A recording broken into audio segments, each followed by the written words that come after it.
Audio Jungle.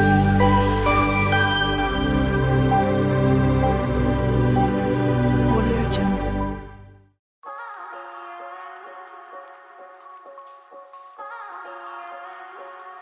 આજે હું બટાકા વડાની રેસિપી શેર કરવાની છું.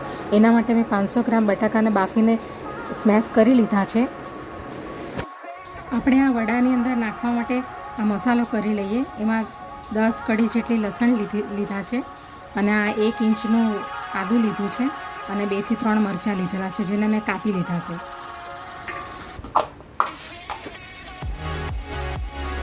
હવે આપણો આ મસાલો તૈયાર થઈ ગયો છે. આદું, લસણ અને મરચાં.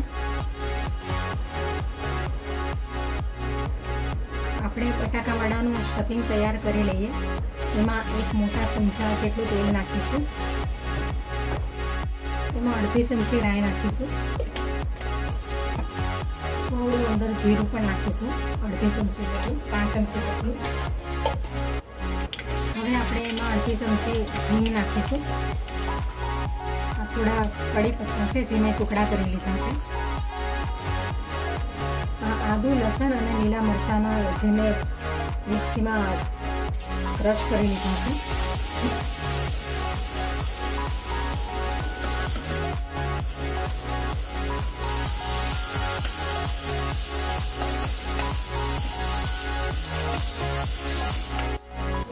હું અડધી ચમચી હળદર નાખી દઈશ.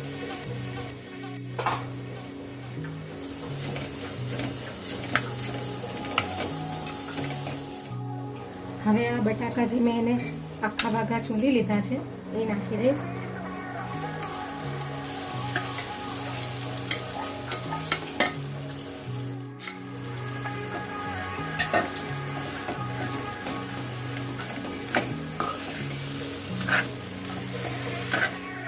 એમાં હું સ્વાદ અનુસાર મીઠું નાખી દઈશ. થોડી કોથમીર નાખી દઈશ અને ઉપરથી આ 1 લીંબુ છે, લીંબુનો રસ નાખી દઈશ.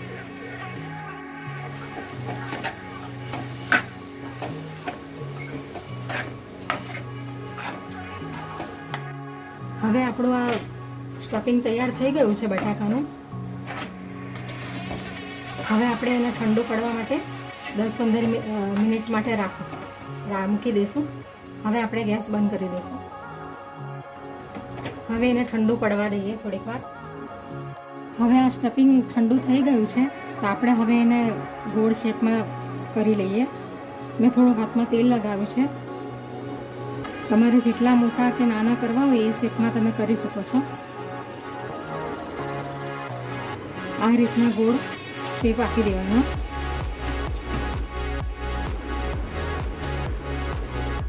હવે આપણું આ સ્ટફિંગ ગોળ વાળેલું તૈયાર છે. હવે આપણે એને ચણાના લોટના બેટરમાં તળી લઈએ. આપણે આ 200 ગ્રામ જેટલો ચણાનો લોટ લીધો છે. હવે આપણે એમાં 2 ચમચી કોર્ન ફ્લોર નાખી દઈશું. ચોખાનો લોટ પણ નાખી શકાય. હવે આપણે એની અંદર હિંગ નાખી દઈએ. એમાં સ્વાદ અનુસાર મીઠું નાખી દઈએ. થોડી હળદર નાખી દઈએ. થોડો અંદર અડધી ચમચી જેટલો થોડો અંદર અજમો નાખી દઈશું. હવે આપણે બધું મિક્સ કરી લઈએ અને થોડું પાણી નાખીને આપણે એનું બેટર તૈયાર કરીશું.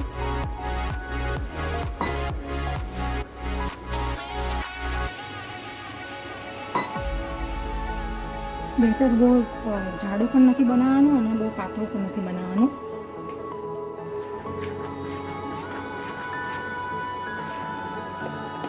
આવી રીતે થોડું પાણી નાખીને બેટર તૈયાર કરશું.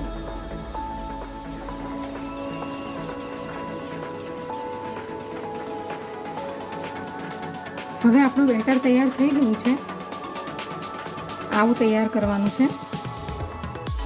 આપણે હવે એની અંદર આ 1 ચપટી જેટલો ખાવાનો સોડા એડ કરી દઈએ.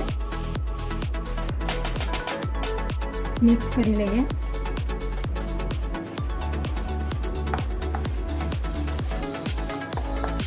કઢાઈમાં તેલ ગરમ કરી દીધું છે વડા તળવા માટે. હવે તેલની અંદર થોડું મીઠું એડ કરી દઈશું, જેથી તેલ બી ઓછું ભળે અને વડા તેલ ઓછું સોક કરે. એટલા માટે ચેક કરી લઈએ કે તેલ ગરમ થયું છે કે નહીં.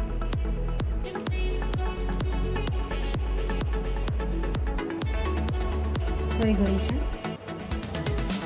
હવે આપણે આ વડાને તળી લઈએ બેટરમાં નાખીને.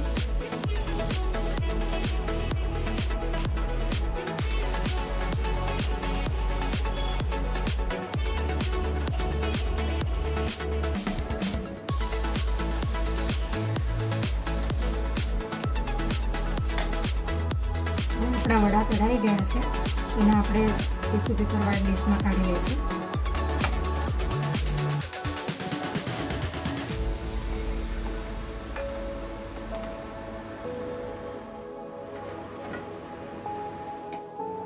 એવી રીતે આપણે બીજા પણ તળી લેશું.